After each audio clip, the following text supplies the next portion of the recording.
Assalamu alaikum wa rahmatullah wa barakatuh. J'espère que vous allez bien, mes frères et sœurs en Allah subhanahu wa ta'ala. Donc là, on a Monsieur Imam Boussena, qui est très en colère. Très en colère. Donc, chez ce Monsieur Boussena, sur cette vidéo de 5 minutes, il arrive, malgré tout, à laisser des messages subliminaux. Comme il l'a fait plusieurs fois. Il arrive à laisser des messages subliminaux en une vidéo de 5 minutes. Monsieur est en colère. Il est en colère. Et pourquoi tu es en colère?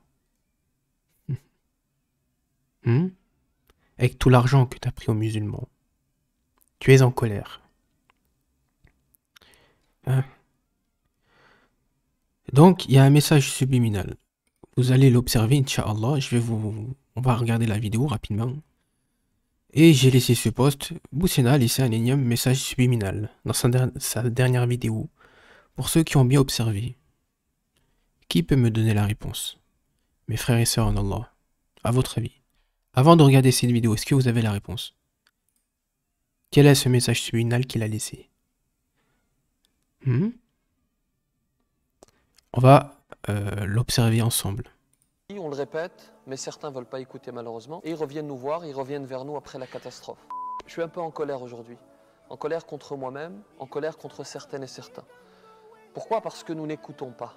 Et je m'inclus d'ailleurs dans ces gens-là. Parfois, moi aussi, je n'écoute pas. Et dans toutes ces vidéos, vous remarquerez dans sa barre de description, il y a la plateforme Dini. Donc Dini, je ne sais pas si vous connaissez, c'est la nouvelle plateforme qui a été mise en ligne et avec des enseignants. Et j'ai observé qu'il y avait un enseignant qui s'appelle Tariq Abou Nour. Tariq Abou Nour, c'est un Ash'ari. Pour ceux qui ne le savent pas, on va vous montrer c'est qui. Tariq Abou Nour, c'est lui. Donc lui, il fait partie de la plateforme Dini. C'est un Ash'ari et un Soufi. Et vous remarquerez ici les ouvrages qui vont dans les éditions El Bourak. Donc il se dit du malikisme. Donc il tient le site Doctrine Malikite. On va vous montrer ça, Inch'Allah.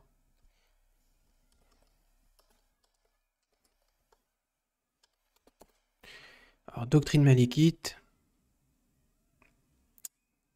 Hop là. Il s'agit de ce site. Donc celui qui est derrière ce site, c'est Monsieur Tariq Abou Nour, qui prétend suivre l'imam Malik. Or, ce dernier enseigne l'acharisme. Il enseigne l'acharisme. Et il fait partie de ceux qui ont nié l'élévation d'Allah Ta'ala au-dessus des 7 cieux. Alors que les premiers imams Ash'ari, comme l'imam Koulab et imam Abu Hassan al-Ash'ari, lui-même, lorsqu'il était avec imam Koulab, ne l'a jamais nié. Vous l'avez nié. Donc non seulement vous ne suivez pas le malikisme, c'est-à-dire l'imam Malik, Ibn Hannas, mais en plus de cela, vous suivez la croyance de Jamim Safwan. Donc, cette personne est justement dans la plateforme Dini.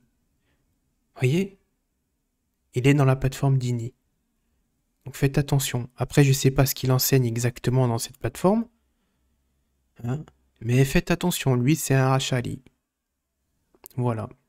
Donc vous remarquerez que lorsqu'il commence ses vidéos, il y a toujours ici son site. La plateforme pour pouvoir pour que vous inciter à lui donner encore davantage d'argent. Et comme on l'a évoqué ici là, c'est des cours que vous pouvez enfin des cours, voilà quoi, c'est des exhortations que vous pouvez retrouver en ligne gratuitement. Est-ce que vous voyez? Et lui là, je sais pas si vous le voyez ici, c'est un soufi, lui là. Et il est aussi dans l'acharisme. Celui qui parle de la purification de l'âme, justement. Il est dans l'acharisme. justement. Donc voilà, les fréquentations, hein, et qu'Allah Ta'ala nous aide, hein, et nous guide, pour ceux qui sont sincères. Donc, Inch'Allah, je fais encore une autre parenthèse, ça, Boussena, c'est ce qu'il vous a pris en argent. Ça, c'est ce qui vous a pris en Regardez, argent. donc en 2020, regardez, j'ai fait le calcul, hein, les gars. Regardez, ça c'est 2017, 2018, 2019, 2020, et là, bah, c'est la dernière qui est arrivée là hier. Donc là, déjà, on est à 1 510 000 euros. 1 500 000. Voilà. Et sur sa dernière, justement, cagnotte, on l'a évoqué, au début, elle était à 150 000, puis il l'a augmenté. Au fil et à mesure des jours du mois du Ramadan, elle n'a cessé d'augmenter. On va vous montrer ça encore. Donc, vous observerez qu'ici, ça c'était en 2021 justement, le Ramadan du mois 2021. Le temps passe. Et au début, elle était à 150 000. Vous voyez? Et c'était, il y a lancé il y a 6 heures, c'est-à-dire le premier jour du Ramadan, il y a 6 heures. C'est le screen que j'ai relevé justement. Est-ce que vous voyez? Restez bien avec moi. Et là, à la fin du mois du Ramadan, c'est-à-dire le 13 avril 2021, vous voyez que on est passé à 150 000 à 514 000. Vous voyez? Donc là, on est à plus d'un million 500 000 euros. De 2018 jusqu'à 2021. Il vous a pris plus de 1 500 000 euros. Mais monsieur, malgré tout, lance une application DIN, etc. Il est en colère. Ma foi. Écoute pas certains conseils. Je vous en parle dans un instant. À tout de suite. Après, je vous l'ai évoqué, moi je m'en fous de l'argent. Si vous donnez de l'argent pour les gens qui sont sous la sunna, je parle pas de moi, je parle pas de n'importe qui, mais quelqu'un qui fait un travail honorable, qui enseigne le haqq, qui enseigne ici l'islam authentique, que vous lui donnez de l'argent, et j'ai rien contre cela.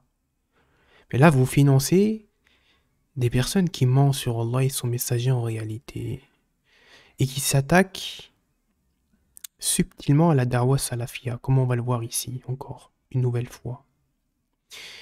Avant de réagir à cette vidéo, je ne sais pas si vous le saviez, mais la dernière fois, il a dit cette calomnie envers le savant Ibn Taymiyyah ainsi qu'Ibn al-Qayyim. On refait une autre parenthèse. Alors l'enfer est-il éternel et celui qui y entre, y reste-t-il éternellement? Il y a une minorité dont... Donc là, il commence par la minorité, soi-disant minorité, alors que la minorité n'existe pas chez les gens du salaf. Le seul qui a divergé concernant la fin de l'enfer est Jamim Safwan. Vous, les références que vous suivez, les Ash'ari. Ibn Taymiyyah et son élève Ibn al-Qayyim qui considèrent que non. Donc là, vous voyez, il a la malhonnêteté intellectuelle de commencer par la minorité. La soi-disant minorité, pseudo-minorité. Donc, on a réfuté cela la dernière fois avec la parole des savants. Regardez ce qu'il nous dit ici Ibn al-Qayyim dans l'un de ses ouvrages. Ceux qui sont morts dans le Kufr Akbar demeureront éternellement en enfer, sans fin. Seuls ceux qui auront une véritable foi, c'est-à-dire un tawhid sincère, en sortiront. C'est-à-dire la première porte. Donc, quand les savants de l'islam parlent de la fin de l'enfer, ils parlent de ceux qui ont porté le tawhid.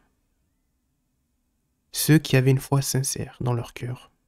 Il s'agit de la première porte. La deuxième porte est éternelle, et il s'agit de celle des chrétiens, rapportée par l'imam al-Qurtubi, et même par certains savants, dont l'élève d'Ibn Taymiyyah, comme Ibn al-Kathir, qui a commenté le Coran, qui a fait un tafsir du Coran. La deuxième porte, c'est les chrétiens, la troisième porte, c'est les juifs. La quatrième, la cinquième, la sixième, la septième, je vous l'ai évoqué dans la vidéo la dernière fois. Dans cette vidéo, justement. Donc ici, tu mens. Et c'est dans l'un de ses ouvrages, justement, Ibn al-Qayyim. Concernant Ibn Taymiyyah, on sait qu'Ibn Taymiyyah, c'était le maître d'Ibn al-Qayyim. Et Ibn al-Qayyim n'a pas divergé avec son cher. il n'a pas divergé avec son cher. Ce que vous voyez. Ahmad ibn Hanbal, regardez ce qu'il nous dit. La foi de ceux qui unifient Allah sortiront du feu. C'est-à-dire la première porte. On ne rend pas licite de combattre le sultan et de sortir contre lui à personne parmi les gens. Quiconque fait cela est un innovateur. Et est sorti ici de la sunna et de la voie. On continue. Justement, dans 5 ouvrages. 5 ouvrages d'Ibn Taymiyyah, il fait mention, vous entendez, 5, dont son plus authentique Majmou al-Fatawa d'Ibn Taymiyyah, où il évoque justement sa croyance concernant l'enfer. Et il a répondu à Ibn Hazm concernant l'ijma' dans la croyance, dans les questions de Aqid. Il a répondu à Ibn Hazm sur l'éternité de l'enfer. Voyez? Et il a validé cet ijma', c'est-à-dire sur le fait que les mécréants ne sortiront jamais de l'enfer. En répondant à Ibn Hazm. Dans ces 3 ouvrages, ici, là, celui-là, là et là. Donc Ibn Taymiyyah, les prédécesseurs et imams de la communauté ainsi que les gens de la Sunna et du groupe victorieux ont été unanimes que certaines créatures ne disparaîtront jamais, comme le paradis, l'enfer, le trône et d'autres choses. Personne n'a soutenu la disparition de toutes les créatures à l'exception d'un groupe d'innovateurs chez les gens du Kalam, comme Jamim Safwan. Et on sait que les Ash'ari le suivent. Jamim Safwan, vu qu'ils ont nié l'élévation d'Allah Ta'ala au-dessus des 7 cieux et qu'il a été exécuté pour cela justement. Et pour d'autres choses. Et c'était celui justement qui a nié aussi également le fait que l'enfer, en gros que les mécréants sortiront de l'enfer, qu'il avait une fin quoi. C'est le premier à avoir affirmé cela. Et ça vient d'eux cette croyance. Et ceux qui le rejoignent parmi les Mu'tazili et leurs semblables, c'est-à-dire les Ash'ari, comme l'imam Subki qui a attribué justement cela à Ibn Taymiyyah. Et l'imam Subki est un Ash'ari. Est-ce que vous voyez la ruse? Cette parole est erronée, nous dit Ibn Taymiyyah. Il contredit le Coran et la parole de son messager, sallallahu alayhi wa sallam. Effectivement, ça le contredit de plein fouet. Parce que l'éternité de l'enfer est évoquée dans 34 versets. Et dans des hadiths explicites. Et le terme abadan ne veut dire à jamais. Il n'y a pas à philosopher là-dessus. Mais vu que eux, ce sont des philosopheurs, et qu'ils cachent leur mécréance dans leur cœur, bah c'est normal qu'ils disent une telle chose. Et oui. Parce que la croyance, d'avoir la fermeté par rapport à la croyance de l'au-delà, c'est ça qui fait la différence entre le croyant et l'incroyant. Est-ce que vous voyez? La fermeté et la certitude dans la croyance en l'au-delà, tels que les textes, les écrits le rapportent. Sans philosopher, sans divaguer. Hein. Et la parole de son messager est le consensus des prédécesseurs de la communauté. Voyez, Majmou al-Fatawa, chapitre 18, page 307. Je vous laisse aller vérifier, hein, évidemment. Encore dans un autre de ses ouvrages, donc le Talbis al-Jahmiyya, où il nous dit que les Ash'ari sont pires que les Juifs et les chrétiens. La permanence du paradis et de l'enfer est une permanence absolue. Encore dans un autre de ses ouvrages, Ibn Taymiyyah nous dit « Tous les gens de l'islam disent le paradis et l'enfer n'ont pas de fin, ils resteront pour toujours. Ils resteront toujours, ainsi que les gens du paradis resteront toujours dans le paradis à jouir de celui-ci, et les gens de l'enfer seront dans le feu châtiés sans fin. » Ça, ce sont les paroles d'Ibn Taymiyyah. Voilà. Je pense qu'ici, on peut fermer la parenthèse et revenir à la vidéo. On ferme.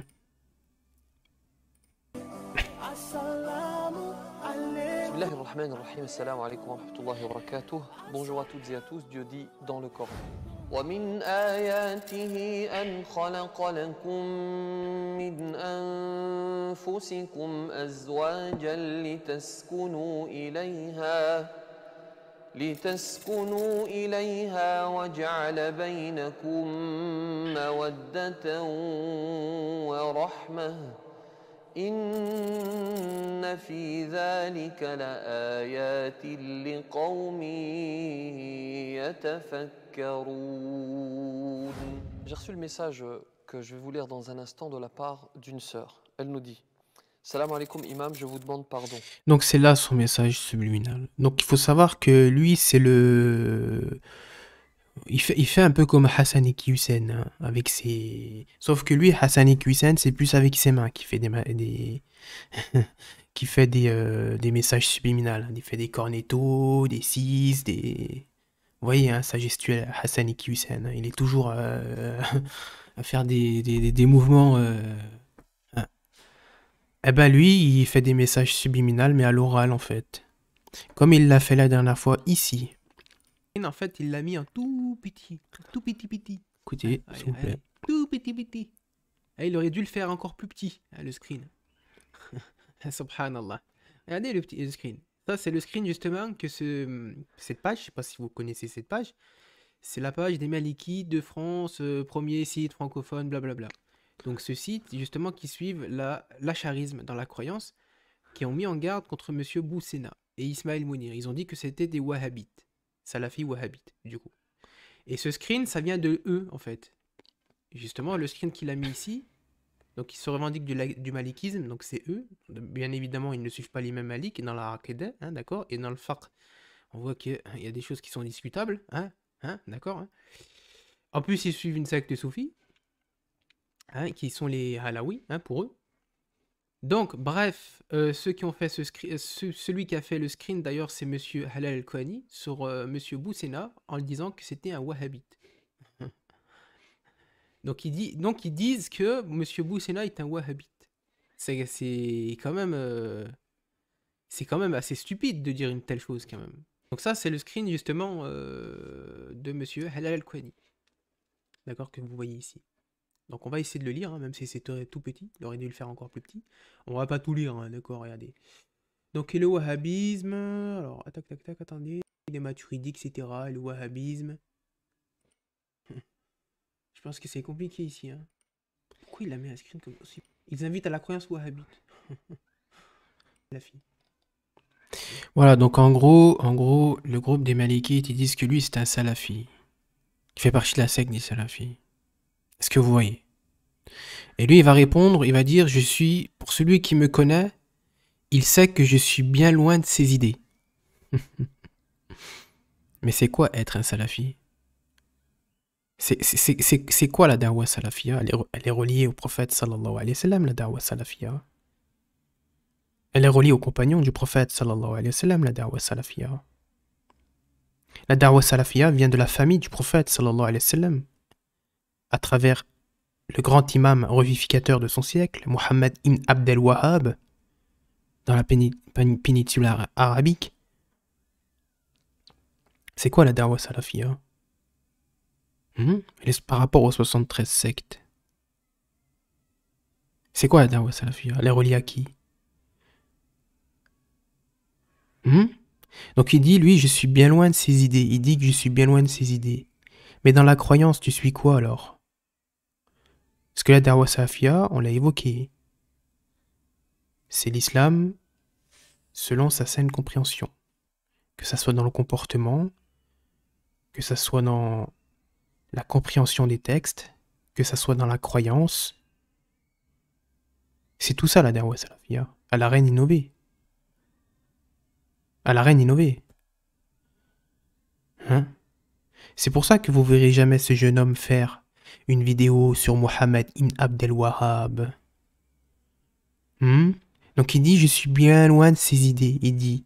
Donc t'as justement les Malikites qui disent que lui c'est un wahhabite ou un salafi. C'est ce qu'ils disent dans ce screen. Ils disent Boussena, Ismaël Mounir, ce sont des wahhabites. Donc si vous remarquerez que les Malikites de France, ceux qui tiennent la plage, ils sont complètement à côté de la plaque. Parce que ça, c'est pas un wahhabite du tout. Et le terme wahhabisme, c'est un terme innové. Innové par les soufis, justement. Pour discréditer les gens du haqq. Hein, et se moquer d'eux. Comme le terme matralis et je ne sais quoi. Ça, c'est des termes innovés par les ennemis de l'islam, comme d'habitude.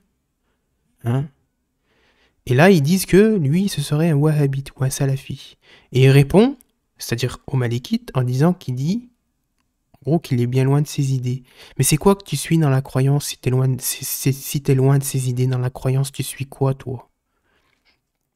Parce que être salafi, c'est aussi avoir une croyance conforme. Est-ce que vous voyez? Par exemple, monsieur Boussena, où tu te situes, toi, ici, là? Moi, je te pose la question. Être un salafi, c'est quoi être un salafi? Mohammed ibn Abdel Wahhab, qu'Allah illumine sa tombe, et tous ceux qui l'ont suivi, parmi lui, hein? Cheikh Mokbil, Cheikh Rabi, Cheikh Albani, hein? Cheikh Bin Baz, Cheikh Uthaymin, hein? Cheikh Rouhaili. Ça, là, tous ces savants-là, sont des salafis dans la croyance aussi. Tu dis que tu es bien loin de ces idées, mais tu es où, toi, par rapport à là? Par rapport à la croyance, tu es où, toi, si tu es bien loin de ces idées? Tu es ici? Ici, là? Avec Tariq Abounour? Tenant du site Doctrine Malikite? Parce que lui, il est là. Hein. Ah ouais, allez sur son site, vous allez voir. Il est ici. Donc, être un salafi, c'est suivre la croyance de l'imam Ahmad ibn Hanbal directement aussi également. Hein? C'est la croyance des Athar, la croyance des compagnons, la croyance des Tabi'in et la croyance des 4 écoles. Allez, on les connaît tous. Al-Jaï, c'est un wahhabite. Il dit que Al-Jaï, c'est un wahhabite. Qui bosse à... d'adeptes du malikisme, ou qui s'en réclament tout du moins. Et je vous le donne en mille. Donc suivez, Inch'Allah. Je fais partie de croyants du malikisme, ou qui s'en réclament tout du moins. Croyance et non conforme. Et je vous le donne en mille, qui explique que ma croyance est non conforme. Et qui explique, et c'est assez risible, que je fais partie d'un groupe d'imams, de prédicateurs, et il cite un certain nombre d'imams et de prédicateurs, qui appellent à suivre ce que l'on appelle le salafisme. Suivez bien. Ce groupe qui se fait appeler ainsi. Celui qui me connaît un tant soit peu, c'est que je suis bien loin de ces idées. Et là, il dit de ses idées. Quelle idée? C'est pas quelque chose qu'on a innové. C'est pas quelque chose qui est innové. C'est quelque chose qui a toujours perduré. Bon, khalas. Sont divisés en sectes. Khalas. Donc il dit qu'il est bien loin de ses idées. Donc tu es où ici, là? On sait pas. Bon, Inch'Allah, on revient ici. Là, on ferme. Ok. Il y a quelques années, j'ai visionné une vidéo dans laquelle vous nous donniez un conseil. Alors, on va lire le screen ensemble, si vous le voulez bien. Salam alaikum, imam. Je vous demande pardon. Il y a quelques années, j'ai visionné une vidéo dans laquelle... Là, le screen, il est plus visible. Ah, pourquoi il n'était pas mieux visible, l'autre? Faut nous expliquer pourquoi tu as fait un screen aussi petit que... Bref, il y a quelques années, j'ai visionné une vidéo dans laquelle vous nous donniez un conseil. Non seulement je ne vous ai pas écouté, mais je me suis même moqué de vous. Aujourd'hui, je regrette et je vous demande pardon. Je me suis marié, j'ai fait le halal. Ça se dit pas déjà, j'ai fait le halal. J'ai fait le halal. C'est quoi j'ai fait le halal? Ah non, tu t'es marié selon les valeurs de l'islam. Ça, je comprends pas ceux qui disent ça. J'ai fait un halal. Ben non, ça veut rien dire, j'ai fait un halal. Je n'ai pas fait... Donc, je n'ai pas fait à la mairie, contrairement à ce que vous préconisiez. Je suis tombée enceinte et mon mari m'a quitté. Comme ça, sans préavis, sans divorce, sans nous assurer de logement stable, mon enfant et moi, il est juste parti. Ben ça, c'est un con. C'est un con, c'est tout. C'est quelqu'un qui craignait pas Allah subhanahu wa ta'ala, qui assez Allah subhanahu wa ta'ala, c'est tout. Il n'y a pas... Attendez, j'avais laissé quelque chose sur ma page. J'avais laissé cela, regardez. Donc, un homme demanda à Al-Hassan, j'ai une fille qui est demandée en mariage. À qui dois-je la marier? Il répondit, marie-la à celui qui craint Allah. Car s'il l'aime, il l'honorera. Et s'il ne l'aime pas, s'il l'aime plus, par exemple, il ne lui causera aucun tort. Il est comme ça, le musulman, même s'il l'aime plus, il veut divorcer. Il ne causera pas de tort, parce que ça reste quand même malgré tout sa sœur en islam. Et elle fait partie de la communauté de Mohammed, sallallahu alayhi wa sallam. Et les hommes, en général, qui sont sur la sunna, qui sont sérieux, parce que c'est quoi être un salafi? C'est quelqu'un qui est sincère. C'est quelqu'un qui craint Allah, c'est quelqu'un qui aime Allah, c'est quelqu'un qui aime la communauté de Mohammed, sallallahu alayhi wa sallam. Alors s'il y a des infiltrés, c'est leur problème à eux, mais ça n'enlève en rien l'authenticité ici du minhaj. Le minhaj nous appelle ici à ce adab, à ce bon comportement avec les femmes. Est-ce que vous voyez? Donc si t'es tombé sur un menteur, bah, n'en fais pas une généralité. On entend certains, oui, regardez comment ils se comportent, etc. Les salafis, la dawa salafia, regarde c'est ça, etc. Mais non, c'est pas ça. T'es juste tombé sur un comédien, un menteur. C'est tout. Ne fais pas ton propre cas pour une généralité. Et les pervers et les perverses sont beaucoup plus nombreux et nombreuses chez les innovateurs. Regardez ce que font les soufis. J'ai des sales dossiers sur les soufis. Les ikhwanis, ce qu'ils font. Il y a un grand danger à se mettre avec un innovateur. Et lui, vous verrez qu'ici que vous allez comprendre. Vous allez comprendre. Il y a un grand danger de se mettre avec un innovateur. Est-ce que vous comprenez? S'il y a un salafi parmi tant de salafis qui fait n'importe quoi, c'est son problème à eux. C'est son problème à lui. Mais chez les innovateurs, la plupart sont des pervers et des perverses. Que ce soit les khawarij, que ce soit les républicains, les réformistes, les adorateurs de Marianne, par exemple. C'est hyper important la voie que tu suis, le minhaj. C'est ça qui fait la fiabilité d'un homme ou d'une femme en réalité, en islam. Wallahi que c'est vrai. Méditez sur le hadith des 73 sectes. Il y a un grand danger de se mettre avec quelqu'un qui fait partie d'une secte. Mais comme je l'ai évoqué, nous on n'a rien innové. Les gens de la sunna n'ont rien innové. On revient. Donc, je suis marié, nana, ok, sans nous assurer, ok, j'ai pensé, attendez, on relit. Alors, sans nous assurer de logement stable, mon enfant et moi, il est juste parti, ok. J'ai pensé pourtant qu'il était pieux. Et il se disait, ici vous savez, c'est quoi qui l'a barré en réalité? Il se disait salafi. Est-ce que vous voyez? Comme moi à l'époque. Vous voyez, regardez, comme moi à l'époque.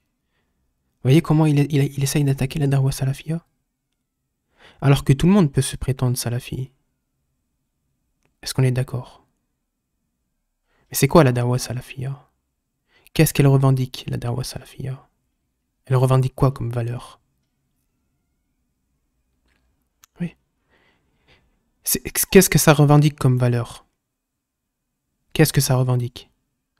Ça revendique l'exemple du prophète, sallallahu alayhi wa sallam. Avant de te marier, toi, parce que ça ne suffit pas de dire oui, je suis salafi, je suis... ça suffit pas, ça. Regarde s'il a l'attitude et le comportement des pieux prédécesseurs. Regarde s'il sur son visage, si t'arrives, parce que le prophète, il nous a dit quoi? Il nous a dit les bonnes âmes avec les bonnes âmes, les mauvaises âmes avec les mauvaises âmes. Dans un hadith, il y a des âmes qui sont compatibles. Si tu es quelqu'un de bien au fond de toi, Allah subhanahu wa ta'ala va t'orienter vers quelqu'un de bien. Automatiquement.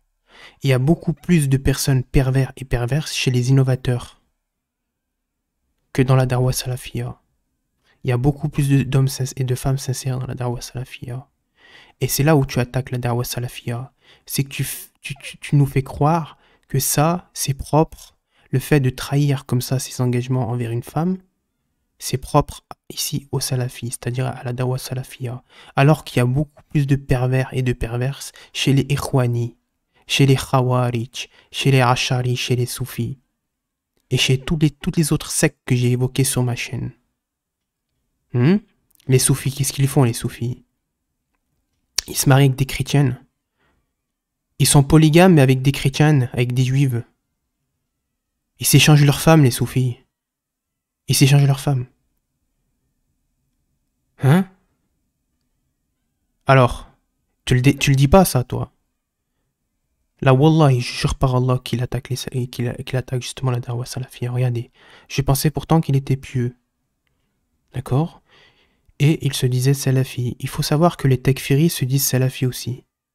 Ceux qui suivent At-Tarifi, Hulwan, Suleiman Hulwan. Là, les pro-Daesh, là. Donc dire je suis Salafi pour attaquer et faire de ce cas une généralité, c'est de la malhonnêteté intellectuelle. Hein? C'est comme si ceux qui disent je suis musulman mais ils adorent les tombes à côté. À dire je suis Salafi, j'ai un comportement exécrable, je tape ma femme, je prie pas, je suis soi-disant polygame alors que, subhanallah, comme je l'ai évoqué, je délaisse la prière, je délaisse le mois du Ramadan, je suis dans le crédit, le riba, etc. Dire je suis Salafi, ça n'a aucune valeur. Ça n'a aucune valeur. Parce que qu'est-ce que la Dawa Salafia? Qu'est-ce que ça enseigne? Qu'est-ce que ça nous apporte comme éducation, la Dawa Salafia? Donc faites attention aux prédateurs aussi, vous. Mais lui, son but, c'est pas de... Lui, son but, c'est d'attaquer la Dawa Salafia, comme il a attaqué le Cheikh Ibn Taymiyyah la dernière fois, concernant la fin de l'enfer.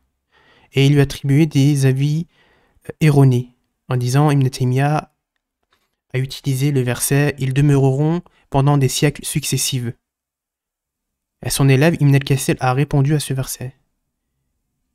Il a répondu. Allez regarder ma vidéo. Il a répondu. Cela ne fait pas mention à la fin de l'enfer. Mais à plusieurs siècles,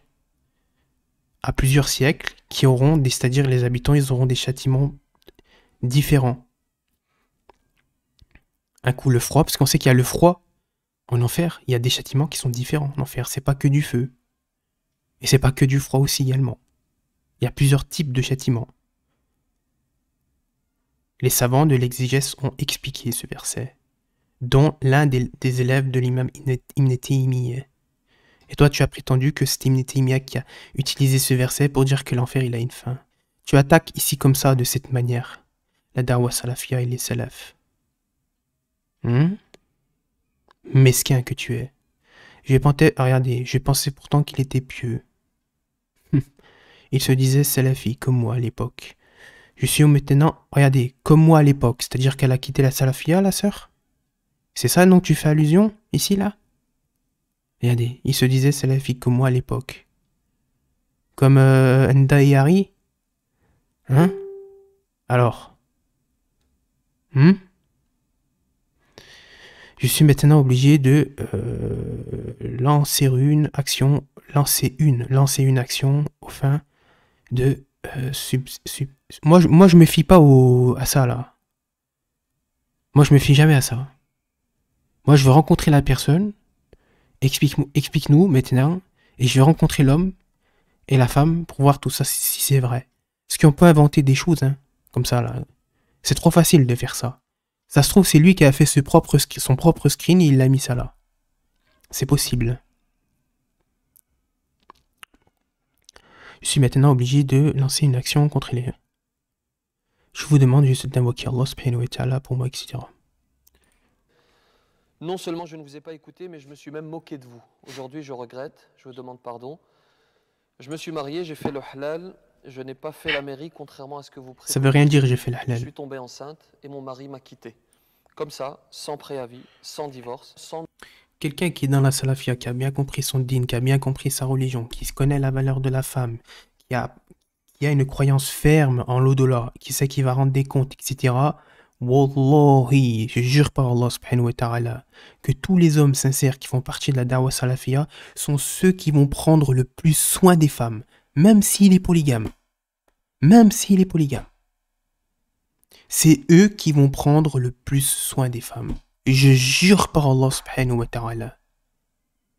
Je jure par Allah subhanahu wa ta'ala. Ils ont compris les textes. C'est eux qui font le rappel sur cela. À chaque fois quand je vais sur Facebook, nos frères et sœurs de la Salafia qui tiennent des groupes par centaines, ils n'arrêtent pas de faire des rappels. Ce sont eux qui font le plus de rappels sur l'épanouissement du couple et de la bonté envers la femme. C'est eux qui font le plus de rappels dans cela. C'est eux. Et ils connaissent l'importance de la femme au mariage. La bonne femme, la femme juste. Hein? Pas là les innovatrices, les hypocrites. On connaît sa valeur. Une sœur qui est dans la Safia. Hein? Elle est plus précieuse encore que le rubis et le saphir. On le sait ça. Et même si tu l'aimes plus, même si t'en as marre d'être avec elle, eh ben tu restes à bon. C'est-à-dire que tu vas pas la circuler, lui dire dégage de là, ou non, parce que ça reste ta sœur en islam, malgré tout. Elle fait partie de la communauté de Mohammed sallallahu alayhi wa sallam, et auprès d'Allah, elle est précieuse. Et même si tu l'aimes plus, l'homme peut prendre une deuxième femme et garder sa première femme pour pas la blesser. Ça, c'est une solution aussi. Au lieu de la quitter et de lui faire du mal, c'est-à-dire que la femme, elle t'aime plus que toi, tu l'aimes, et que voilà, t'arrives plus, t'as besoin d'aller, voilà, t'as besoin d'une autre femme, voilà, parce que t'arrives plus à l'aimer comme avant. Ça fait 10 ans que t'es avec elle et que voilà, c'est compliqué. Bah, quelqu'un qui est sur la sunna, il va pas lui faire du mal, il va rester avec elle, il va prendre une deuxième femme. Allahu Akbar. Et elle, tout le monde comme ça est content. Ça, c'est une solution aussi. Hein? Mais vous êtes contre la polygamie comme ton cousin, Ismaël Mounir. Hein? Nous assurer de logements stables, mon enfant et moi, il est juste parti. Je pensais pourtant qu'il était pieux. Il se disait, et là je vais couper puisqu'il s'agit d'une tendance. Mais pourquoi tu coupes? Pourquoi tu coupes? Pourquoi tu coupes? Pourquoi t'assumes pas? Pourquoi t'assumes pas? Pourquoi tu coupes là? Dis-le, voilà, il se disait salafine, dis-le. Voilà, dis-le, assume que tu es contre justement la dawa salafia. Dis-le. Pourquoi tu le dis pas? Et comme moi à l'époque, hein, Ndayari, numéro 2. Avant j'avais le voile intégral, j'étais sur la sunna, et puis terminé, maintenant je suis féministe, républicaine, mes droits, laïcité, mes droits, etc. Voilà, je suis libre maintenant. Allahu Akbar. Hein? Le musulman qui est sur la salafia, qui a compris son menhaj, il facilite l'accès au paradis pour sa femme. Il lui déroule le tapis rouge. Bien même, il serait polygame, s'il est sérieux. Il lui déroule le tapis rouge. Toi, tu fais de cette minorité, t'en fais une généralité juste pour attaquer la salafia. Par contre, tu nous parles pas des autres, hein, des innovateurs qu'on a évoqués sur la chaîne. Hein? Les soufis, par exemple. Les soufis. Vous savez ce qu'ils font, les soufis? Ils s'échangent leurs femmes. Hein? Ils nous parlent de polygamie, ils sont dans le shirk. Ils sont dans la sorcellerie. Soi-disant, Zama, ils sont polygames. Avec les juifs, avec les chrétiens, etc. C'est eux qu'il faut faire attention. Hein. C'est à eux qu'il faut faire attention. C'est pas les gens de la Sunna. Hein. Et tous les autres. Hein. Les takfiri, les khawarij. Ceux qui ont le visage noir, qui se disent soi-disant salaf, entre parenthèses. Mais ça, c'est une minorité. Vous devez le sentir, vous les sœurs, avant de vous marier avec cette personne, regardez son adab. Le vrai salafi, c'est celui qui a un bon adab, celui qui a une bonne gamberge, celui qui a un visage éclairé, celui qui a un visage... Est-ce que vous voyez ce que je veux dire? Un visage qui est décontracté, qui n'a pas la colère sur son visage. Est-ce que vous voyez? C'est quelqu'un qui a compris.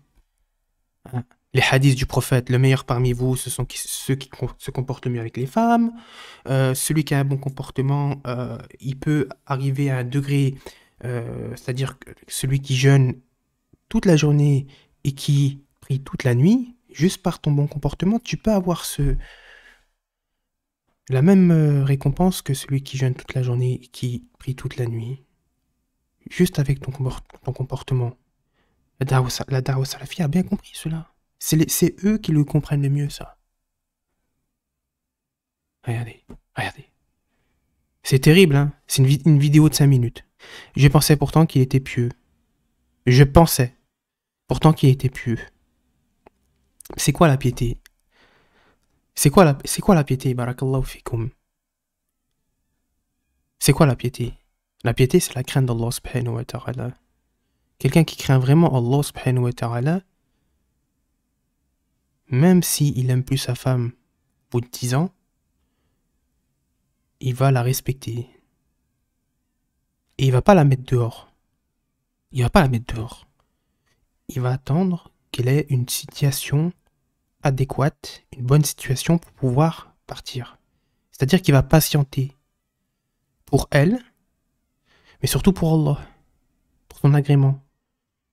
Il patiente. Il va patienter. J'avais laissé des rappels sur ma page.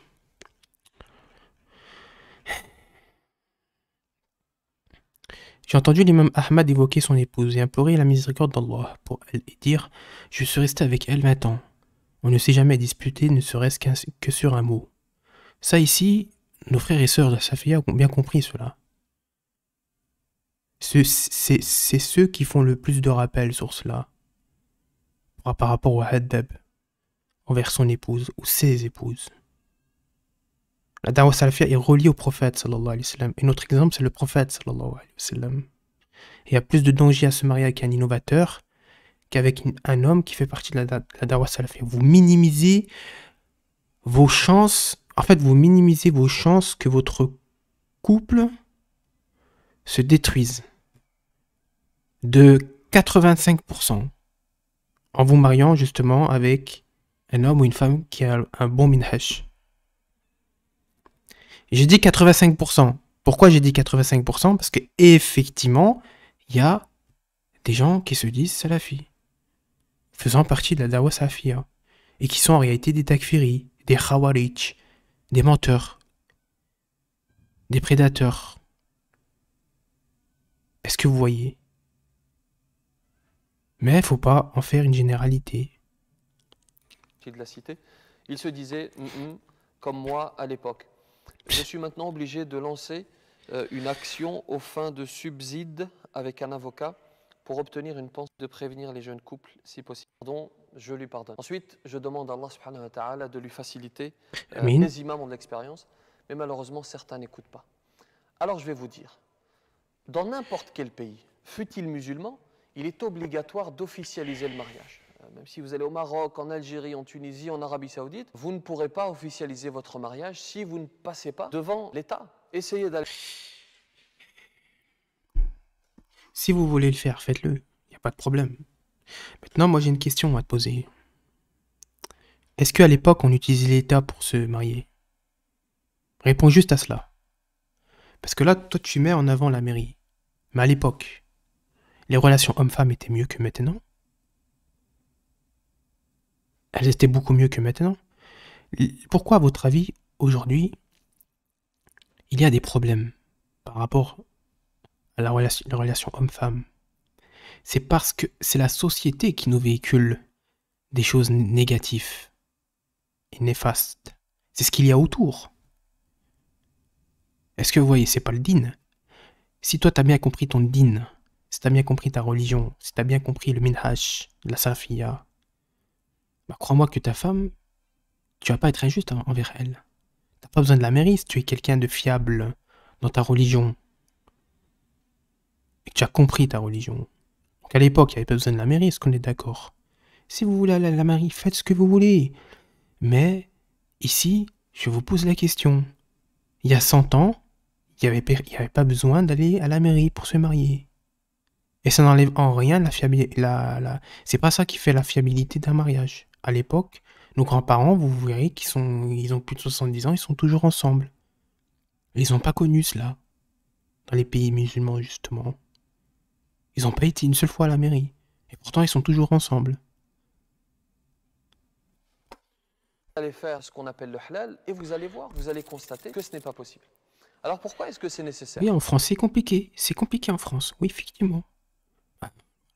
Pourquoi sur ma chaîne, je demande à frères et aux sœurs de faire la hijra? C'est pour ça aussi, hein. Voilà, parce que c'est la société qui a véhiculé le libertinage, toutes ces choses-là. Ça n'a rien à voir avec la mairie. Quelqu'un qui connaît bien sa religion, il connaît il sait ce qu'il en est de tout cela. Du adab avec sa femme, il sait ce qu'il en est. Mairie ou pas mairie. Et avant, il n'y avait pas besoin de mairie. Pendant plus de 1300 ans, il n'y avait pas de mairie. Il n'y avait pas de mairie. pour se marier. On est d'accord? On est d'accord. Pourquoi, finalement, est-ce que les pays mettent ça en place? Est-ce que c'est pour embêter les gens? Non, bien sûr. Parce que certains, et j'insiste, je dis bien certains, sont comme cet homme qui a quitté la sœur alors qu'elle Et la vie, elle était mieux avant ou maintenant? À vous de me répondre. était enceinte. Ils se comportent comme de magnifiques pieux avant le mariage et comme des goujats après. Comme des goujats quand ils ont peur de la responsabilité. Avant le mariage, ce sont de véritables savants.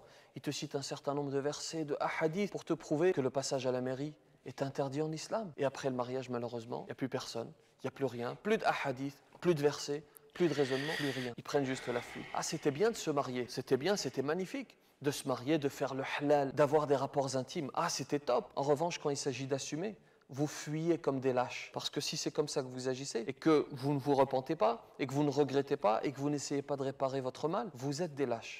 Ça met en colère, surtout quand... Toi, tu voles de l'argent aux musulmans comme un lâche. Et tu mens sur les salafs comme un lâche. C'est également. Ah. Concernant Ibn Taymiyyah, Ibn al-Qayyim, qu'on a évoqué précédemment. Et tu mens sur les savants. Tu prends sa fatwa de Youssouf al-Qardawi au lieu d'Ibn al-Qayyim concernant Noël. Ça, c'est pas de la lâcheté, ça? Moi, si une femme, elle répand les calomnies que toi, tu répands, tu crois que je vais me marier avec? Je me marie pas avec. Donc c'est quoi le plus grave? De se marier avec un innovateur? Quelqu'un qui ment? Ou quelqu'un qui est sur la sunna? Déjà, rien que ça, déjà. Qui ment pas, qui est véridique. Et qui respecte les salafs. Qui ment pas à leur sujet. Quand il y a des enfants au milieu de tout ça. Alors bien sûr que tout le monde ne se comporte pas ainsi, fort heureusement. Beaucoup ne font certes que le mariage religieux, mais sont sincères par ailleurs. Et en cas de problème, Oui, ils assument tout à fait. oui, c'est la majorité qui est comme ça. Simplement, vous comprenez... C'est juste que tu vas attaquer la dawa salafia. Alors que, wallahi, je jure par Allah, qu'il y a beaucoup plus de dossiers, hein, de sales dossiers chez les gens de l'innovation par rapport à ce qu'ils font avec leurs femmes, que ce sont des day youth, que ce sont des gens qui laissent leurs femmes travailler dans des endroits où il y a de la mixité et que monsieur s'en fout complètement, hein? C'est les innovateurs qui se comportent ainsi, c'est pas nous. C'est les innovateurs. Les gens de la sunna, ils ont de la jalousie pour leurs femmes. Les gens de la sunna aiment leurs femmes. Ils la protègent comme un... Quelqu'un qui a compris le minhaj, il sait ça. Hein? Mais lui, il attaque ça. Il dirait, voilà, c'est ça, les salafis, ils sont comme ça. Alors que c'est les innovateurs qui ont... c'est les innovateurs qui ont le comportement les plus exécrables envers leurs femmes. Hein, monsieur? Bien le problème. Certains, clairement, et contrairement à ce qu'ils prétendent, ne vont pas à la mairie, non pas par conviction religieuse, mais pour s'en sortir à moindre frais en cas de séparation. C'est pour cela que je renouvelle mon conseil. Tu veux t'engager, tu es sérieux, alors prouve-le et prends un rendez-vous à la mairie. Alors certains vont nous dire, oui, mais il faut simplifier le mariage, laisser les gens faire le halal, laisser les jeunes faire le halal pour éviter de tomber dans des relations illicites. Ça, c'est ce qu'on appelle en rhétorique le faux dilemme. C'est un raisonnement qui n'est pas bon, qui est fallacieux et qui ne va mettre en avant que deux solutions, alors qu'il en existe d'autres. On faisait comment avant alors? Pendant 1200 ans, on faisait comment?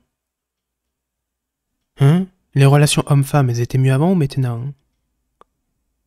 Réponds à cette question. Déjà, les relations hommes-femmes étaient mieux avant ou maintenant? Quand il n'y avait pas la mairie à l'époque. Alors? Le raisonnement, c'est il y a deux solutions. Soit on approuve le halal, soit les jeunes vont tomber dans des relations illicites. Non, il y a une troisième voie, une troisième solution, c'est la patience. Et celui qui patiente est récompensé par Allah subhanahu wa ta'ala. Il n'y a pas que de la facilité dans la vie. Parfois c'est difficile. Et c'est Allah subhanahu wa ta'ala qui a voulu nous éprouver. Et il a voulu observer notre réaction. Je vous remercie de m'avoir suivi. C'était un message... Mais le problème c'est que... Voilà, pareil, c'est ça. Si tu attaques la Darwa Salafi encore une nouvelle fois, il se disait Salafi comme moi à l'époque.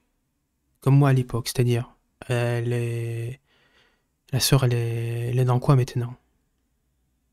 Elle est dans quoi maintenant, la sœur? Ah, vraiment, qu'Allah nous aide. qu'Allah subhanahu wa ta'ala nous aide. Faites attention aux prédateurs et aux prédateurs, prédatrices. Hein. Dire je fais partie de la Dawa Salafia, ça ne suffit pas.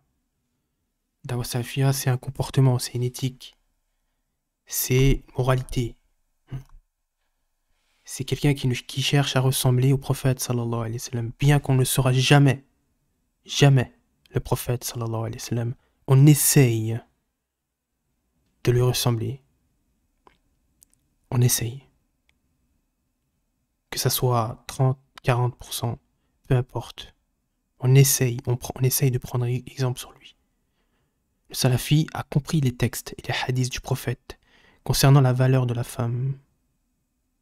Et ce sont ceux qui partagent le plus de rappels sur cela, sur Internet, sur les pages Facebook.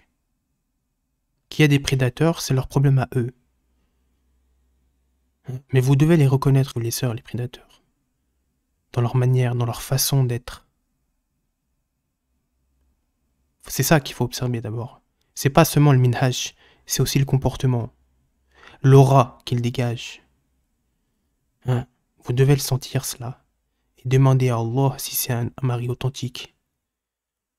Et si c'est pas un mari authentique, Allah subhanahu wa ta'ala vous fera capoter le mariage. Et si Allah fait capoter le mariage, ça veut dire que c'était pas un réel salafi, qui n'était pas dans la réelle da'wat salafiyya. C'était un menteur. Parce qu'Allah il vous protège, vous les femmes. Inquiétez-vous pas. Mais ne remettez pas en question barakallahu fik le minhaj. S'il vous plaît. Avant de vous laisser, on va voir s'il y a des gens qui sont futés ou intelligents. On va regarder l'espace commentaire comme d'habitude et puis on va voir s'il y a des personnes qui ont observé qu'il fait allusion justement aux frères et sœurs de la salafia dans ce post. Donc je pensais pourtant qu'il était pieux. Elle pensait. Il se disait, donc je pense salafi, faisant partie donc de la Da'wa Salafia, du Minhaj Salafi, comme moi à l'époque. Donc, qu'est-ce qu'elle est devenue la sœur? Elle a quitté son hijab, les pro-laïques. Qu'est-ce qui s'est passé, finalement, pour elle? Qu'Allah Ta'ala nous aide. Donc, se disait, donc faisant partie donc, de la Da'wa Salafia, comme moi à l'époque, qui était pieux. Vous voyez? Ça, c'est sa manière, justement, d'attaquer la Da'wa Salafia. Vous voyez? Ils sont malins, ils sont très très malins. Ils sont très malins. Ça, on peut pas leur enlever, ça. Mais le problème, c'est qu'ils sont malins et bienveillants, à la fois. Enfin, bienveillants dans l'apparence, hein. Ouais. À l'image de cette photo. Vous voyez? À l'image de cette photo. Vous voyez? Ça représente bien les soufis aussi. C'est-à-dire que dans l'apparence, un discours de bienveillance, d'innocence, etc. Sauf que à l'intérieur d'eux, voilà, sous couvert d'innocence, de bienveillance, etc. Qu'Allah nous aide. Donc, Inch'Allah, on va voir s'il y en a un qui a pu décrypter le terme ici qu'il a effacé. Pourquoi tu l'as effacé? Tu n'assumes pas finalement. Pourquoi tu fais ça? Pourquoi t'effaces là? Laisse-le le message. Pourquoi tu ne laisses pas le message? Qui se disait comme moi à l'époque. Ben, nous on sait de quoi il s'agit. Et lui il sait qu'il y a des gens qui vont arriver à décrypter cela. Il le sait lui. Mais pourquoi tu le laisses pas? Pourquoi tu laisses pas le message dans son authenticité? Si vraiment tu souhaites le khir pour la sœur. Parce qu'il sait qu'il y en a qui vont le décrypter, et puis il sait qu'il y en a qui vont pas arriver à décrypter ce message. Ce que vous voyez. Là. Pourquoi tu laisses pas le message dans son authenticité? Si vraiment tu veux aider la sœur, bah tu laisses... Voilà. Faut que tu sois totalement transparent et fidèle par rapport à ce qu'elle a laissé comme message. Pourquoi tu trafiques son message comme ça? Pourquoi tu barres? Pourquoi tu le barres? Tu veux l'aider? Tu veux pas l'aider? C'est quoi le... Pourquoi tu t'enlèves là? Tu censures? Ça n'a pas de sens. Et la dernière fois, tu n'emploies pas le terme wahhabisme. Parce que là, les personnes là qui t'ont dit que tu étais un wahhabite, pourquoi t'as pas lu le screen devant tout le monde? T'as dit des gens qui disent que je suis du salafisme. Et t'as dit quoi? T'as dit pour ceux qui me connaissent, ils savent que je suis bien loin de ces idées. Quelle idée? Va jusqu'au bout de tes pensées. Et pourquoi tu lis pas tout le screen? Ah, tu fais de la cachotterie. Tu fais de la cachotterie. Voilà, comme d'habitude. Donc on va voir s'il y en a qui ont décrypté ici le terme. On va zoomer. On va zoomer, puis on va regarder ça ensemble. Alors, on va mettre les plus récents. Donc cette vidéo elle a 13 heures. Alors, salam alaikum, vraiment c'est vrai, on n'écoute pas les bons conseils, ok. Bien qu'il y ait beaucoup de sincères hein, qui suivent ce prédicateur. Hein. Mon problème, c'est pas envers la communauté hein, francophone. Mon problème, c'est vraiment ces imams qui laissent comme ça des messages subliminaux. Hein. Donc lui, il a réussi à décrypter. Il a de pseudo-salafistes. C'est des maisons closes. Ouais. Que dire chez les innovateurs alors hein? Que dire à plus de 85%, si vous tombez sur un frère ou une sœur qui a bien compris son minhaj, qui a bien compris le minhaj salafi, à 85% votre mariage va bien se passer. Par contre, chez les innovateurs, les sectes du kalam, les sectes de l'innovation que j'ai évoquées sur la chaîne, si vous vous mariez même avec une femme qui a des tendances khawarij, qui évoque des takfiris, hein, ça j'en ai déjà observé d'ailleurs, eh ben croyez-moi que dans votre mariage, et on a les takfiris là sur internet, pro-Daesh, etc., qui se revendiquent salafi aussi. Hein.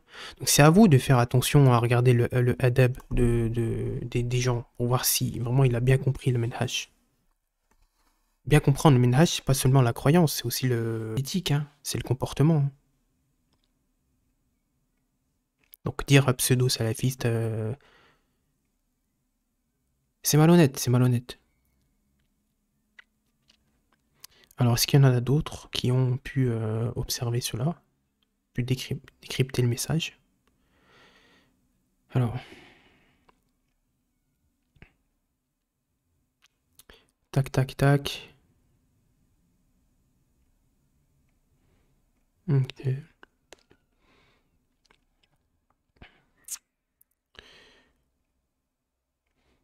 Apparemment, il n'y en a pas beaucoup qui ont pu décrypter. Ah voilà, là. C'est la tendance salafi. Pourquoi cacher? Ils ont fait tellement de dégâts et de fitna dans les maisons et les mosquées. C'est faux, ça. C'est faux, ça, mon frère. Voilà, vous êtes toujours anonyme, vous êtes toujours des gens qui se cachent, qui laissent des commentaires comme ça. C'est faux, ça. Ceux qui ont fait des dégâts, c'est les sectes de l'innovation. Et allez voir ce que font les soufis avec les femmes. Qu'il y ait des infiltrés, ok, mais ça reste le haq. Ça reste ici ceux qui ont mieux compris l'islam. Si vous tombez sur un authentique, bah c'est lui qui vous prendra le plus soin de vous. C'est-à-dire vous les femmes.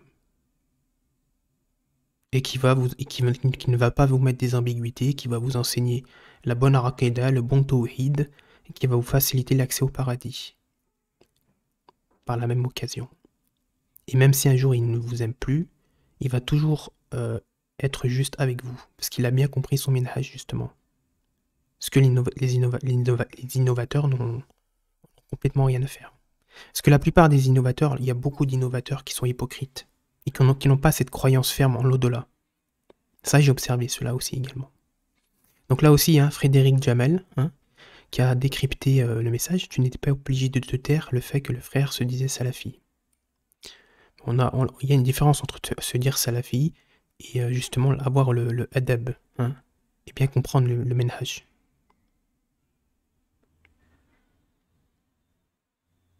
Et les connaissances, c'est pas les connaissances le plus important, comme me disait Ibn Mas'ud. Alors attendez, c'est là. La science ne consiste pas à avoir beaucoup de connaissances, mais la science c'est la crainte d'Allah. Et justement, un mari qui craint Allah subhanahu wa ta'ala, qui a une certitude et une sincérité envers Allah subhanahu wa ta'ala, va automatiquement mettre une bonne niya envers ici sa femme. Et même s'il ne l'aime plus, il va toujours rester juste envers elle. C'est ça le minhaj de la salafiyya. Donc celui qui craint Allah, c'est celui qui a le plus de science en réalité. Donc dire je suis salafi, ça suffit pas. Mais vous faites ça pour attaquer justement la dawa salafiyya. Alors que non, ceux qui ont fait le plus de dégâts en 1400 ans, ce sont les innovateurs. Que ça soit dans le tawhid, la croyance, les égarements qu'ils ont eus, les innovations qu'ils ont propagées, et aussi par rapport à leur relation avec les femmes. Ce sont les innovateurs qui ont fait le plus de mal aux femmes. Et non justement le ménage de la salafiyya. Eh oui, je vous modifie. Alors, est-ce qu'il y en a d'autres qui ont pu décrypter?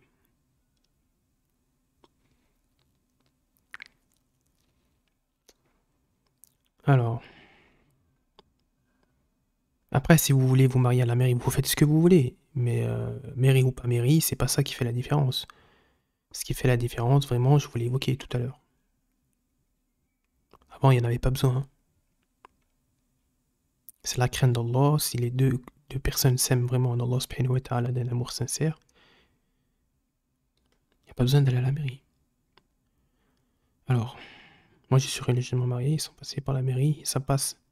Et c'est très bien passé, et jamais j'en ai rien. Ok. Tout le monde n'est pas comme vous. Il faut avoir la crainte d'Allah. Ouais, effectivement, c'est ça. Qu'Allah facilite. Est-ce qu'il y en a d'autres alors qui ont décrypté à votre avis? Ok. D'accord. Attention aux éloges hein, que vous faites. Barakallahu fik. Faites attention aux éloges. Le prophète sallallahu alayhi wa sallam se balançait du visage, il se balançait du sable sur le visage quand il recevait trop d'éloges. Ça monte à la tête. Alors, tac, tac, tac. Est-ce qu'il y en a d'autres qui ont pu décrypter le message? Je pense que certains ont pu décrypter le message, mais ne le disent pas.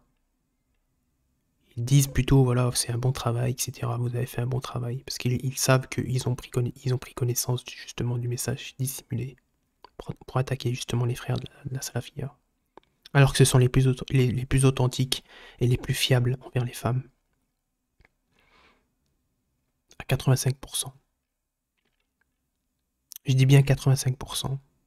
Parce que les autres 15%, c'est effectivement des gens voilà, qui sont déguisés hein, en nous. Et puis, c'est des prédateurs. Hein. Et même chez les femmes, hein, il y a les blisseurs, hein, on a évoqué sur la chaîne. C'est à vous hein, de sentir le coup et...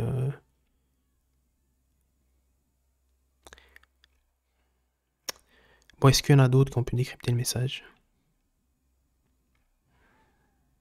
Vous voyez, moi je regarde tout, hein, j'ai la patience pour. Alhamdulillah. Alhamdulillah.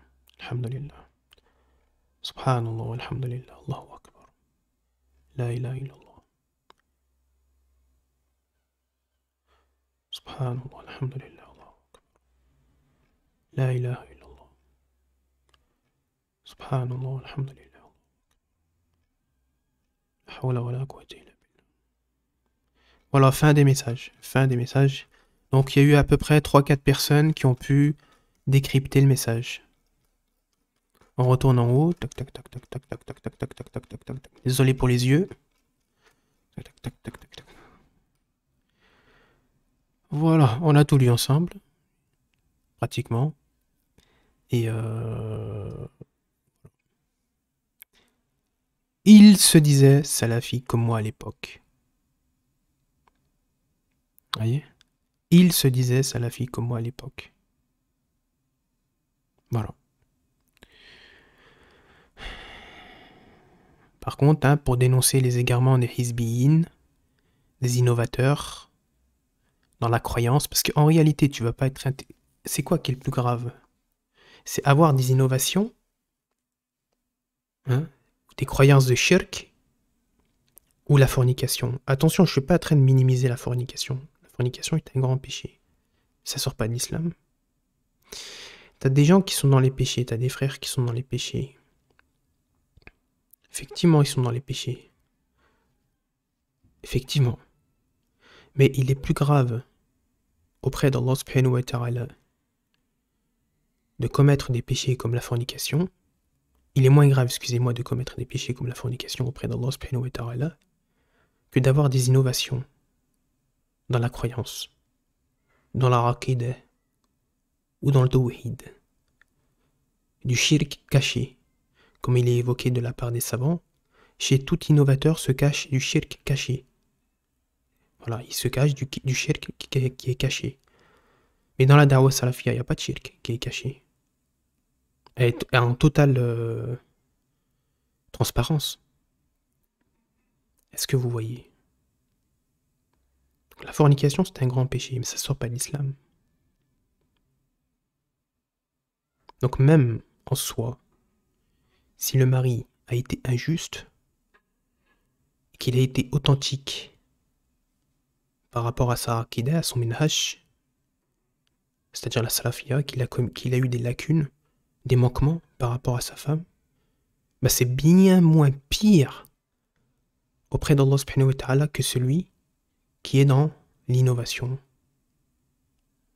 L'innovation. Les plus grands pécheurs, le plus grand pécheur parmi justement nos frères et sœurs de la da'wah salafiyya sera toujours moins pire que l'innovateur, faisant partie des sectes de l'innovation, des sectes du kalam qu'on a évoqué sur la chaîne. C'est le tawhid qui nous sauvera. Et ça, il y a des sœurs qui ne l'ont pas encore bien compris. Et des frères aussi. Hein. C'est le tawhid qui nous sauvera. On fait tous des péchés. Et parfois, effectivement, il y a des frères qui n'ont pas... qui n'ont pas un très bon comportement avec leurs femmes. Mais ils sont dans le minhaj. Mais on n'en fait pas une généralité. La plupart ont compris ont compris le minhaj. Ils ont compris cela. Parce que c'est ceux qui apprennent le plus, qui étudient le plus. Et c'est eux. Donc comme on l'a évoqué, auprès d'Allah subhanahu wa ta'ala, il est plus grave pour une femme de se marier auprès d'un innovateur qu'un frère qui est sur la sunna et qui commet des péchés. Iblis préfère l'innovateur, quelqu'un qui répand l'innovation, qu'à celui qui commet des péchés, qui est sur la sunna. Est-ce que vous voyez? C'est plus grave. L'innovation, c'est encore beaucoup plus grave. Nous sommes tous des pécheurs. Nous sommes tous des pécheurs. Nous avons des lacunes.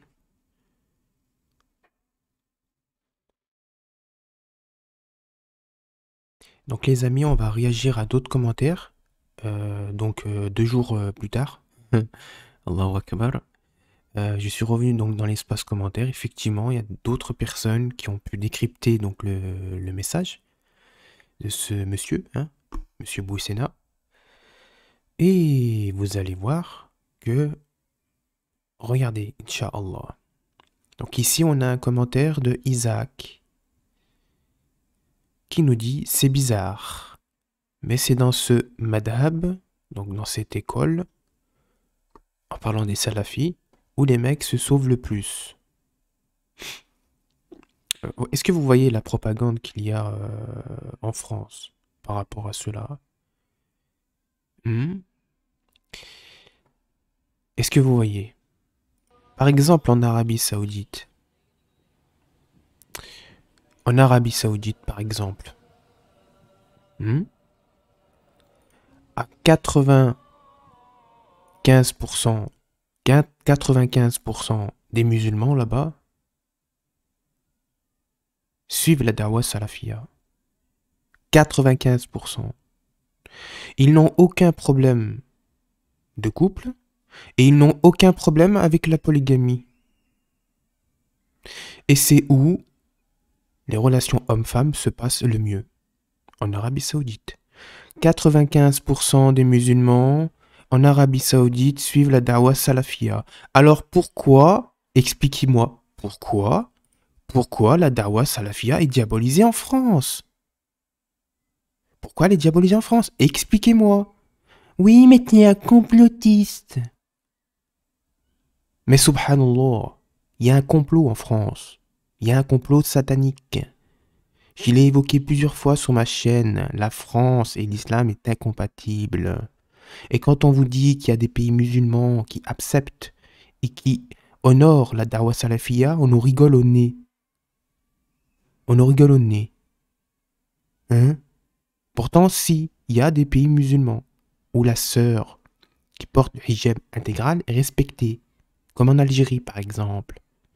Regardez ici ce qu'il nous dit le cheikh Rouhaili. Qu'Allah lui fasse miséricorde. Donc ça, c'est tous ceux qui vont dire oui, les maghrébins, ils sont dans le shirk, les pays du Maghreb sont dans le shirk, la majorité, ils sont ceci, ils sont cela, etc. Il n'y a pas de pays musulmans, etc. Hein? Subhanallah. Hein? L'Algérie, ça fait 5 fois la France. Parce qu'on est d'accord, les relations hommes-femmes là-bas se passent très bien.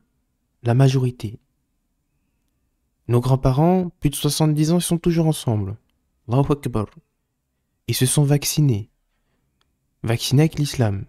Dans le bon sens du terme. Avec la da'wa salafia, justement. Et regardez ce qu'il nous dit le cher ici. La da'wa salafia en Algérie est la da'wa la plus développée. La plus forte dans le monde après l'Arabie Saoudite. Voilà. Ouais, je confirme, surtout en Algérie. Effectivement. Hein. Il n'y a qu'à voir les assises du cher Ferkous. Qu'Allah lui fasse miséricorde. 300-400 frères. Mais eux, voilà. Vous voyez? Moi, je vous ai dit qu'il y a un complot satanique en France. Il y a un complot satanique en France. Croyez-moi, croyez-moi pas. Faites ce que vous voulez. Donc, regardez, Inch'Allah, les sœurs, arrêtez de dire... arrêtez d'être neuneux avec les mecs en camis et barbe mouillée. C'est pour mieux vous endormir à coups de hadith. Écoutez vos parents, ils sentent les escrocs. Donc là, c'est encore un préjugé en carton. C'est encore un préjugé en carton. Donc tous ceux qui sont dans la da'wa salafia sont des frères qui sont en camis. Hein? C'est-à-dire que nous sommes tous en camis, hein, pour aller au champ, pour... Et puis, nous avons une barbe mouillée, hein, etc. C'est faux, ça. C'est faux. C'est des mensonges, ça. C'est pas ça qui définit le véritable frère ou une sœur qui est dans la da'wa salafia. C'est pas ça. La salafia, c'est la aqidah. C'est le comportement. Tu peux être habillé de la façon que tu veux. C'est pas ça qui définit quelqu'un qui est dans la da'wa salafia. Ça, je sais pas d'où vous... Subhanallah. Quelqu'un qui est dans la da'wa salafia, c'est quelqu'un qui a compris le minhaj. Pas à travers son apparence. Parce que quelqu'un qui est dans la da'wa salafia peut porter du Lacoste, il peut porter du Nike, il peut porter de l'Adidas, il peut être habillé même avec un sac poubelle sur la tête. Hein? En Afrique, par exemple. En Afrique, dans les pays pauvres, dans les pays, justement, où nos frères sont de couleur noire, il n'y en a pas beaucoup qui sont là-bas, pourtant ils sont la da'wa salafia. Est-ce qu'on est d'accord? Est-ce qu'on est d'accord? On est d'accord. Donc là, c'est préjugé, faut arrêter. Il y a des personnes qui ont la barbe, une belle barbe, une longue barbe, d'accord, une longue barbe, hein, avec le camis blanc, les voix, etc., et qui sont pas forcément de la da'wa salafia. Ça peut être un khawarij aussi également. Parce qu'on sait que les khawarij, ils nous imitent. Et ils imitent dans l'apparence. Donc, faut faire attention. Faut faire attention. Il y a des frères qui sont dans la da'wa salafia. Tu peux les voir même en survêtement Lacoste, que je connais. Et puis, pour autant, tu peux aussi voir des faux frères.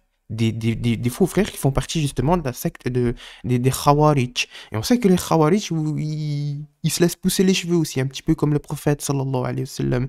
Ils essayent de l'imiter dans l'apparence. La secte des Khawarij. Vous devez la connaître, la secte des Khawarij. Donc il faut faire attention.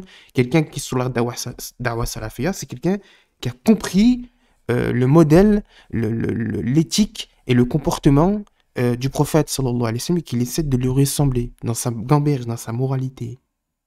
Surtout. C'est ça surtout qui fait la diff. Et Allah subhanahu wa ta'ala, il dit qu'il ne regarde pas vos apparences, et il regarde le contenu de vos cœurs. C'est la Da'wa Salafiyya, c'est dans le cœur d'abord. Hein, c'est l'oracle, c'est ce que tu dégages. Donc ça, faut faire attention, ça. Ce genre de propagande. Tous les frères de la Sunna sont pas forcément en camis avec une longue barbe mouillée dans les rues de je ne sais où. Hein, vous pouvez tomber aussi sur comme je l'ai évoqué tout à l'heure, des soi-disant salafim qui font partie de la secte des Khawarij. Parce qu'eux aussi, ils se disent la Da'wa Salafiyya. Comme vous pouvez trouver des frères qui sont pas forcément camis, qui n'ont pas forcément une longue barbe, et qui font partie de la Da'wa Salafiyya. Donc là, faut arrêter les préjugés, là, ce genre de choses. Ça, faut arrêter ça. Barakallahu fikum. Donc, Inch'Allah, on continue. Pardonnez-moi. Donc, il y a autre chose que j'ai observé. Restez bien avec moi. Alors, Imam Boussena, même avec la colère, votre voix reste unique. Et le sera toujours. Mais quelle voix? Eh ben. Donc, là, des paroles sages n'étant douteux. Eh ben. Donc ici, regardez. Donc ça, à mon avis, c'est un Ahbesh, non? Il se disait salafi. Et elle aussi, apparemment. Mais ce n'était pas le sujet, le frère a bien fait de barrer ce mot afin d'éviter les polémiques inutiles. Mais c'est la lâcheté, ça. Normalement, quand je demande, moi par exemple, si je demande à quelqu'un de me faire passer un message, je demande à quelqu'un de me faire passer un message, et je vois que il fait de la cachotterie. C'est pas le message, ce que je lui ai demandé, il l'a pas fait finalement. Parce que moi, je lui ai demandé de partager mon message dans son authenticité et d'être totalement transparent. Et là, il le fait pas. Il le fait pas. Donc ça se trouve, ce message, c'est lui-même qui l'a fabriqué. Hein. C'est possible. Hein, il est complotiste, mais c'est possible. C'est possible, c'est facile de faire ce genre de propagande. C'est utilisé par tous les ennemis de l'islam, ce genre de choses. Inventer justement de fausses histoires, hein, de faux scénarios. Hein? Ça, il y a plein d'influenceurs qui le font. À l'heure actuelle. Ils inventent de faux scénarios. Est-ce que vous voyez? Donc ici, on a, il dit, je dénonce cette tendance, comme vous le voyez ici. C'est pas une tendance. La Da'wa Salafiyya, elle est reliée au prophète sallallahu alayhi wa sallam. Donc on a justement le Cheikh Bin Baz qui nous a expliqué cela. Hein? La Da'wa du Cheikh Mohammed ibn Abd al-Wahhab, elle est reliée au prophète sallallahu alayhi wa sallam, étant lui-même un descendant du prophète sallallahu alayhi wa sallam.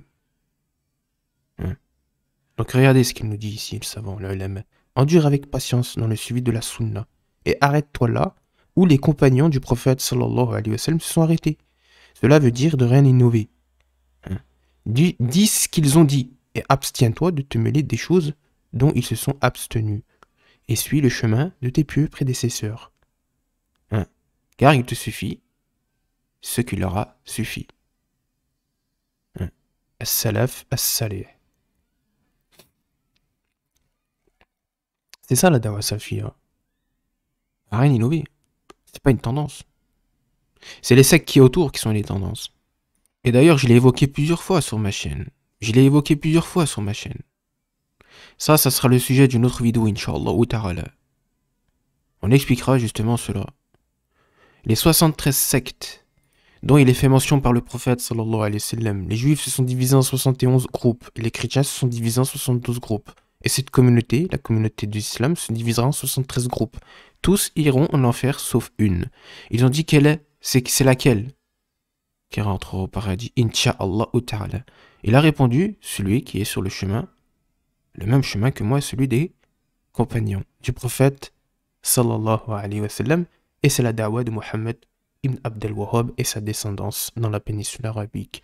Et évidemment, pour faire partie du groupe Sobé, il faut absolument être sincère hein, et avoir une bonne attention. C'est essentiel. Et les 73 sectes se sont divisées en plusieurs branches, mais ont tous pour origine ces 4 sectes. La Qadariya, les chiites, les khawarij et les jahmiya. D'accord? Les soufis. L'origine du soufisme, c'est les chiites, par exemple. L'acharisme, les jahmiya. Les ikhwani, hein, les khawarij et les chiites. Hein, c'est un mélange un peu des deux, voire même des trois, ici, là. Hein, voilà. Donc, mon cher ami, la da'wah salafia n'a rien innové. Absolument rien. Absolument rien. Et c'est pas une tendance. C'est pas une tendance. Le prophète, sallallahu alayhi wa sallam, il nous évoque 73 sectes. Une qui sera préservée du feu. Hein? Mais ça, vous l'avez nié, vous les imams réformistes, ce hadith. Comme son cousin Ismaïl Mounir qui l'a nié d'ailleurs. Et j'ai répondu dans une vidéo, justement, où je lui réponds. Et d'ailleurs, le nom de la vidéo, c'est « On ira tous au paradis », où je réponds à Ismaïl Mounir. Donc, selon eux, on ira tous au paradis. Il n'y a pas 73 sectes. D'ailleurs, il y en a qui ont nié ce hadith. Pourtant, il est authentique. Il est authentique, ce hadith. Est-ce que vous voyez? Donc, justement, il vaut mieux laisser cela de côté, pour l'importance du sujet. Mais non. Là, il veut transmettre quelque chose, là. Le frère a bien fait de ne pas parasiter son message avec ça. Ben non. C'est de l'infidélité, ça. Oui. Normalement, tu dois rester fidèle lorsque tu transmets. Moi, je demande à quelqu'un, transmets-moi mon message, là. Et si je vois qu'il commence à cacher des trucs, là, à faire des trucs comme ça, c'est quoi ça? Pourquoi tu caches? Faut assumer. C'est de la lâcheté, ça. Donc, il dit que les frères qui fuient les femmes, etc., je ne sais quoi, ce qu'il a inventé, hein. Il dit que c'est la lâcheté, mais cacher aussi, là, comme il le fait, c'est la lâcheté aussi. Il faut assumer. Les 10 salafis, il faut juste les ignorer, car ils se nourrissent de la polémique, des mises en garde, etc. Donc ça a été réfuté par Cheikh Rabi. La mise en garde, ça fait partie de l'islam. Si elle est justifiée et juste, pour le visage d'Allah subhanahu wa ta'ala, pour son amour, pour son agrément, on doit aimer pour Allah, on doit haïr pour Allah subhanahu wa ta'ala. Ce sont les propos du Cheikh al-Islam ibn Taymiyyah. Toujours en restant juste, en n'étant pas dans l'injustice. Mais ça, vous l'avez nié. Hein? L'éloge, la critique, la mise en garde, ça fait partie de l'islam. Les plus grands salafs, les plus grands savants de l'islam ont répondu à cela. Les plus grands savants, les compagnons eux-mêmes. Et j'ai fait la vidéo sur ma chaîne, justement, où je lui réponds et je lui expose tous les dalils à son cousin Ismaïl Mounir. Allez la regarder, la vidéo, je vais vous la montrer. Celle-ci, je vous donne la liste des égarés. Donc 73 sectes. Selon Ismaïl Mounir, il n'y a pas 73 sectes dans l'islam. Selon son interprétation. Est-ce que vous voyez? Selon son interprétation, le hadith des 73 sectes, c'est un hadith qui est inventé. Pourtant, c'est un hadith qui est authentique. Il y a effectivement des sectes autour de nous. Le fait de nier cela, c'est nier la réalité. C'est comme si, là, par exemple, je vous montre, je sais pas moi, une date, là, je pose une date sur la table, tu dis non, c'est pas une date. Non, c'est pas une date, c'est une cerise. Donc, voilà. Selon lui, il n'y a pas de secte autour de nous. Pourtant, on les voit, hein, les sectes, hein. Les soufis qui dansent comme des... dans les mosquées qui dansent la Macarena, les Khawarij qui tuent les musulmans dans les pays musulmans, qui foutent le bordel, les chiites qui se tapent sur la gueule. On les voit, les sectes. Hein, on les voit de nos propres yeux. Les Mu'tazilites qui inventent des choses, qui inventent des divergences. Hein. On les voit, les sectes. On les voit, ils sont devant nos yeux. Mais selon lui, non. T'inquiète, lui, c'est un musulman, lui. Le chiite, ouais, c'est un musulman. Le coraniste, c'est un musulman. C'est bon, c'est bien. D'ailleurs, il fait de la pub. Il fait de la pub justement à Ousmane Timera. coraniste, qui a nié l'antéchrist, le Dajjal. Ousmane Timera, son pote, il lui fait de la pub. Hein, voilà. Je te mets une date, là, ici, là, je mets une date sur la table, et toi tu dis non. C'est pas une date, ça. C'est une cerise. Ou alors tu nies qu'il y a une date. Oh, non, non. Tu nies les faits, en fait. Et pourtant, les sectes, on les voit autour de nous. On les voit. C'est factuel, on les voit, les sectes. On est d'accord. Et c'est pas parce qu'une personne dit La ilaha illallah que faut prendre. Si à côté il adore les tombes, il adore les djinns, il fait de la sorcellerie, il fait des annulatifs de l'islam. Allez étudier le tawhid entre types. Donc il y a des sectes autour de nous. Le nier, c'est vraiment une grande malhonnêteté. Parce que eux, ils font partie, surtout ce Ismaël Mounir, lui-même fait partie d'une secte. Qui est celle des Ikhwani réformistes. Réformistes. Entre parenthèses. Voilà pourquoi ils ont nié ces hadiths. Ou alors, ils vont essayer de faire du ilm al-kalam. Philosopher avec les hadiths pour leur donner une autre interprétation qui n'est pas celle expliquée par les pieux prédécesseurs, par les savants de l'islam, les vrais savants de l'islam. Les vrais savants de l'islam, pas ces gens-là. Hein, pas ces gens-là. Et moi, je suis rien. Je fais que le perroquet. Ce que les savants ont dit, je dis ce que les savants ont dit. Terminé. Hein? Vous prenez, comme je l'ai évoqué, un chemin intermédiaire. Vous rapportez pas les paroles des savants. Vous expliquez pas l'islam avec les gens de la Sunna, avec les savants de la Sunna. Moi, j'essaye de le faire. Avec tous mes défauts. Vous ne le faites pas. Vous ne le faites pas. Et c'est ça le problème. Donc voilà, je pense que je vais arrêter la vidéo, parce que là, elle commence à être un peu longue, la vidéo. Donc voilà, le message qu'il a caché, donc c'est, comme on l'a évoqué tout à l'heure, voilà, je pensais qu'il était pieux, et je te disais salafi comme moi à l'époque. Comme moi à l'époque. Retenez bien ça, comme moi à l'époque. Comme moi à l'époque. Donc la sœur, elle est où maintenant? Les Ikhwani? On sait pas. On sait pas. Donc là, il y a deux messages subliminaux. Est-ce que vous voyez? Là, le fait qu'il attaque subtilement la Da'wa Salafiyya, et là, le fait que la sœur, elle ait probablement quitté la Da'wa Salafiyya. Ça, c'est du subliminal. Hein? Et c'est comme ça que tu fais. Avec, bien évidemment, un discours bienveillant, harmonieux, en récitant le Coran, avec derrière un effet orchestral. Hein? Voilà. Et là, le problème. Et là, ces gens, c'est... Voilà. C'est comme ces mensonges qu'il avait racontés sur le Cheikh Ibn Taymiyyah, Ibn al-Qayyim. Dans l'espace commentaire, il y en a 2, 3, à peine, qui ont pu voir le mensonge que tu as raconté. Parce que tu l'as tellement bien raconté, le mensonge, que c'est passé comme une lettre à la crème. C'est passé comme une lettre à la crème. Et après, nous, on va nous dire, regarde, lui, c'est un orgueilleux, regarde comme il parle, il met des mises en garde, etc., etc., etc. Wallahi, wallahi, je jure par Allah et Allah, il est témoin, je vous souhaite le bien. Tous ceux qui m'écoutent là, je vous souhaite le paradis, dans l'au-delà. Qu'Allah subhanahu wa ta'ala vous mette au paradis. C'est le bien que je vous souhaite. Parce que certains, ils croient que on fait cela pour rabaisser les gens. Jamais de la vie. Jamais de la vie.